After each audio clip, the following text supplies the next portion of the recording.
Okie dokie. Today, friends, we are going to read a story called Sewing Stories.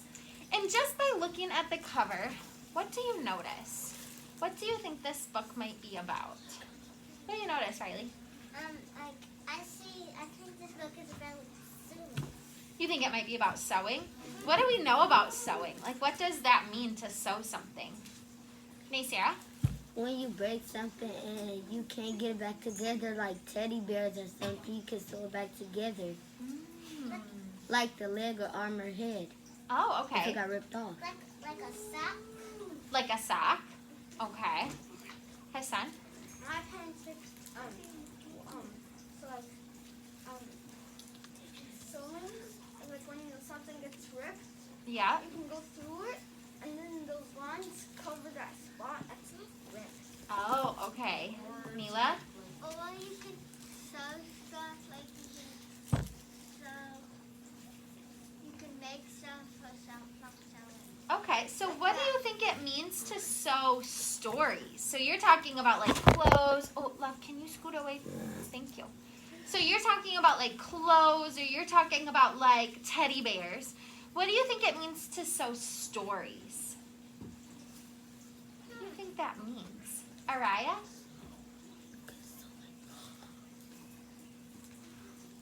What do you think it means?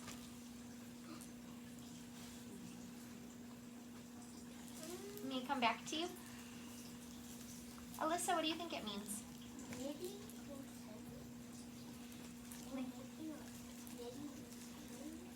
Making a story? Maybe. Miss Coleman, ing in it. Yeah, there is ing at the end. Good. It might be about how to sew. Maybe might be about how to sew. Christian, last thoughts before we start? Maybe it's telling you. Maybe it's not like they sew the book. Maybe they're telling like that it's like someone inspired them to. Someone inspired them. Do you need Christian? Just call me when you're done. Okay, thanks. Araya? Did you think about what you were going to say?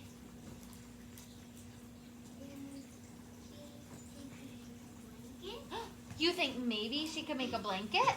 Like, by sewing it? What do you think that might have to do with making stories?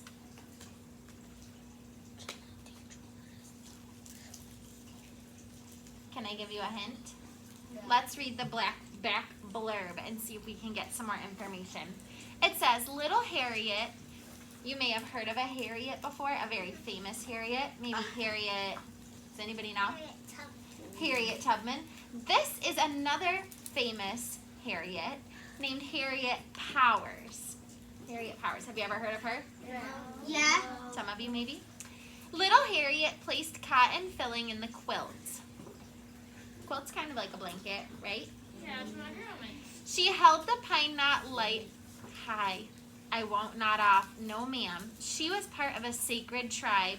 By a crumbling fireplace in the middle of the night, Harriet learned to sew stories. Born in 1837 on a Georgia plantation, Harriet Powers and other African American slaves were denied the opportunity to learn to read or write. They kept their stories alive in other ways, by passing them down verbally, and in Harriet's case, by sewing them. Almost 150 years after their creation, her intricate applique quilts give us insight into her life and times. These precious works of art now hang in the Smithsonian and the Museum of Fine Arts in Boston, ensuring that the stories they contain will continue to live on for generations to come. Can I go to my special? Sure. Sing a ho, I had the wings of a dove. I'd fly away and be at rest.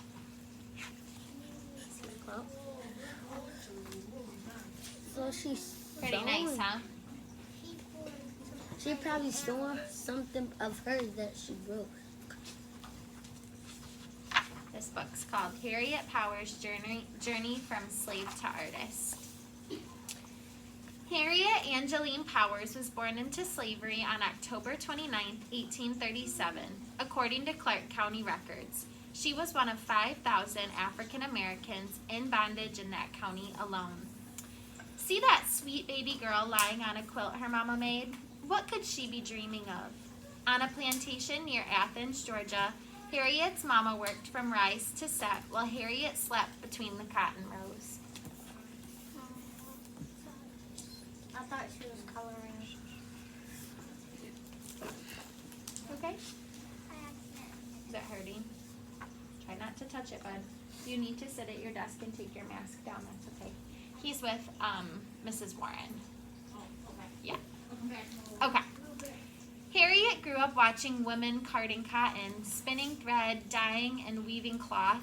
She learned that wild indigo made blue, hickory bark made brown, and cherry bark made deep red. She studied strong, stained fingers.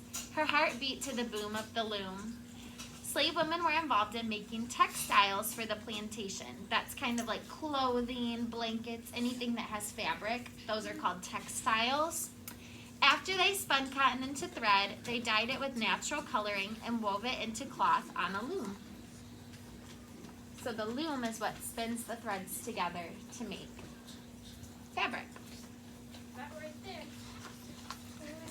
In the evenings, the women gathered together and cut flour sacks and worn clothes into suns and moons and stars, lions, birds, and elephants for appliqued cloth legends of Mother Africa. Harriet listened to their voices hum through the quarters late into the night. Some slave women sewed all day for the slaveholder's family. Only at night could they create for themselves. Applique is a technique where cut designs are stitched onto background fabric. The master frowned on slaves staying up late to sew. Little Harriet placed cotton filling in the quilt. She held the pine knot light high. I won't knot off. No, ma'am. She was part of a sacred tribe. By a crumbling fireplace in the middle of the night, Harriet learned to sew stories. It says most slaves were forbidden to learn to read and write. They passed on stories verbally, recording them in the cloth. Women sang and sewed by candle or pine knot light in rough log cabins in a section of the plantation called the quarters. Hey Sarah, can you come join us on the carpet, please? Thank you. It bumps the table and that bumps our virtual friends' view. Thank you. On Sundays and holidays, sometimes the master gave permission for a quilting bee. The women lowered wooden frames from the cabin rafters. Long-limbed Harriet crawled under those big frames and watched needles dart through cloth like silver dragonflies. She thought, someday I'm gonna sew a magic world. While the mistress of the plantation usually supervised the sewing at a quilting bee, the slave women could be their own artists, making designs with stripes of cloth. For a few daylight hours, they might have felt free.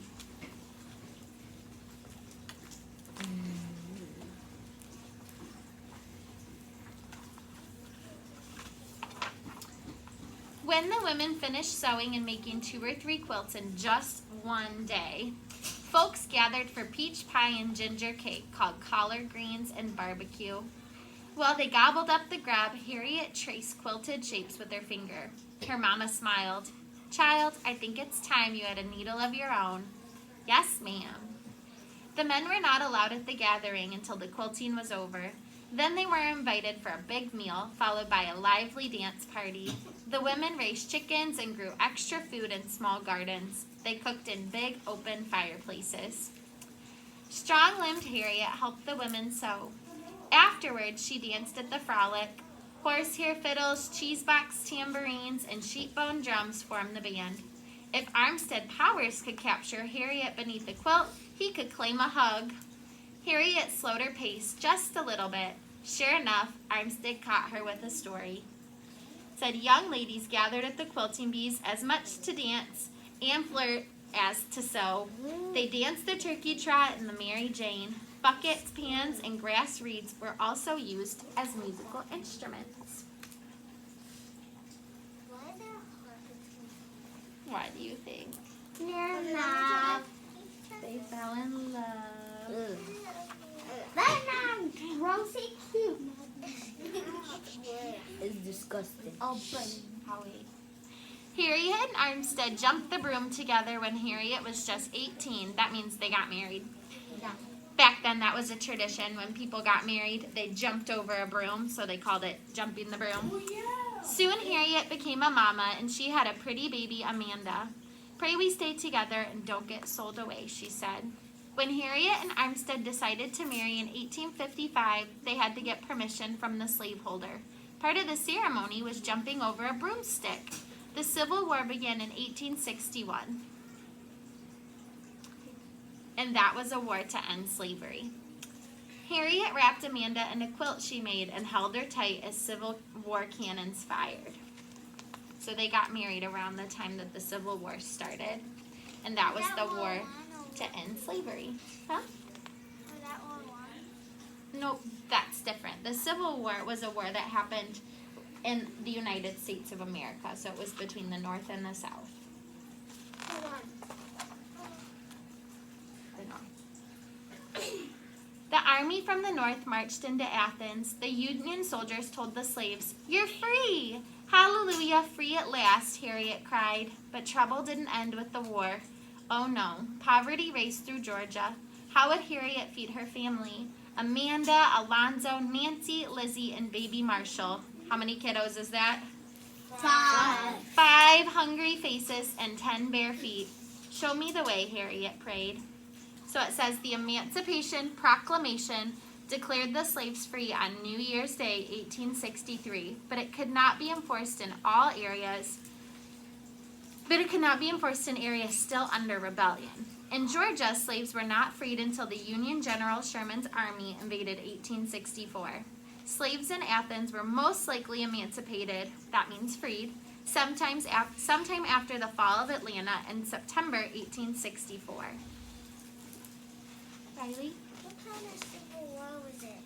So remember, the North thought that slavery was wrong, but there was a lot of people in the South that were very mean and that had a lot of hate in their hearts.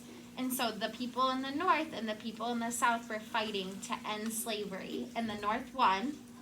And so everybody became free, but it didn't happen right away. So some states were still in rebellion. So that means that some states, even though they didn't win the war, they said, no, we're still going to continue to do what we were doing before.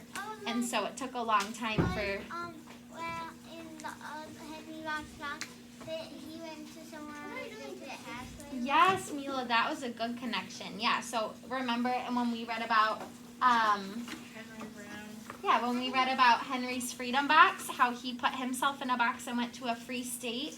So he had to go to a different state. And this was a little bit before the Civil War, I think. So this was before all states were free, before our whole country was free. Right? Does that make sense? And no I more think war. They were born at the same time. Wasn't they born again? They were born around similar times. Henry was free. Let me see if I can find that date again. No, when Henry was born. Mm-hmm. Oh yeah, we don't know when he was born. Yeah, remember, we don't know the exact date, but 1849 was his first day of freedom, and this was 1863. So it wasn't until about 14 years later that the whole country became free. So remember, in Henry's freedom box, he had to ship himself to a free state because the war hadn't happened yet. So the whole country wasn't freed yet. Does that make sense? Yeah. Okay. Let's keep going. Harriet took up her needle, turned snips of calico and an old pair of dungarees into cloth stories that warmed her children and lifted her from hard times for a while. You gotta take what you've been given and make something out of it, she said. Here comes. Makes beautiful quilts, doesn't she? Oh, I must give. Harriet saved every extra nickel. The family bought a little farm, a house, a plow, and some seed. Now plates of catfish steamed on the table. Fat vegetables ripened on the vine. The children grew like the cotton Armstead planted. Girls in the back. cotton mills popped up all over Georgia, and folks celebrated good times. Do you have any question? She is not allowed today. Huh? She's not allowed today. She's not alive today, yes. She was born 100 years ago.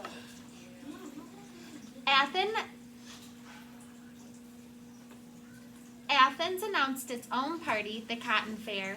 Folks were abuzz about the craft exhibit. Who would win best in show? I reckon the good Lord gave me a skill, Harriet said. She snipped calico as pink as watermelon. She cut strips of cloth as green as key limes. Harriet sewed stories of Cain and Abel, Jacob, and Jesus too. Familiar stories that formed pictures in her mind.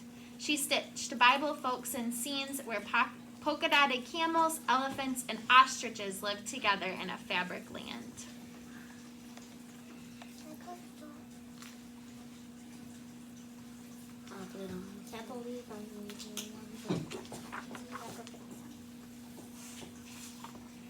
Folks at the Cotton Fair gathered around Harriet's quilt. A young woman, Jenny Smith, offered to buy it.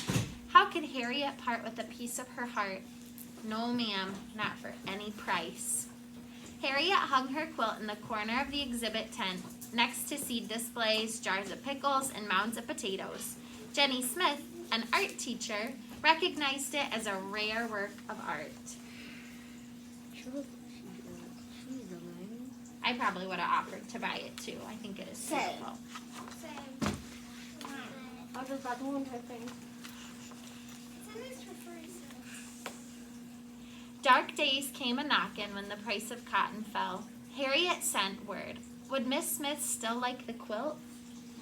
Oh yes. Harriet climbed into an ox cart, and as Armstead drove her into town, she cradled that quilt like a child. Is she gonna give it away? Harriet told Miss Smith, "You can have it for $10. I only have 5 to give," Miss Smith replied. "I reckon that'll do, owing to the hardness of the times." Then Harriet explained each story sewn within the squares, like the lyrics of a song spun into cloth. She climbed back in the cart as Armstead drove away. Her lap felt as empty as her heart. Why do you think she said that? Why do you think her lap felt as empty as her heart? Hey, Sarah, why do you think? Because she wanted it and she only had $5. Why do you think Harriet felt like that? Why do you think her heart felt empty? Probably because she don't got enough money. She wanted it for 10, they said, but she only had $5. Why else do you think maybe? Quinn? Because she said that quilt was like a piece of her heart. She loves it, right? Do you think that these quilts probably mean a lot to her? Yeah. Yeah, because they hold what? What's special about these quilts? Yeah, kind of memories and stories that are special to her. Now folks were talking, and could Harriet make another story quilt? Oh yes. She pieced together Bible stories and tales of real events in the sky, a meteor shower, bright lights burning in the night. It was snowing fire, Harriet said. On a day called Black Friday, the sky grew dark as midnight, and all the cows and roosters went to bed. Harriet delivered the quilt to some ladies in Atlanta, slipping their dollar bills into her apron pocket. Her heart was heavy. Another beloved sold away. Still, it pleased her to hear the women's praise. So she started making more quilts to give away, to sell. Maybe she should just keep them. Harriet never had much money. She didn't owe much property. It was a struggle to get by. Her class stories lifted her to another world where suns and moons, animals and angels danced together across a fabric sky. One day I shall reach heaven, and one day I shall fly. Harriet Powers passed away of pneumonia on January 1st, 1910. Now everyone can see the world as she did, for her work hangs in 2 fine museums and is celebrated worldwide.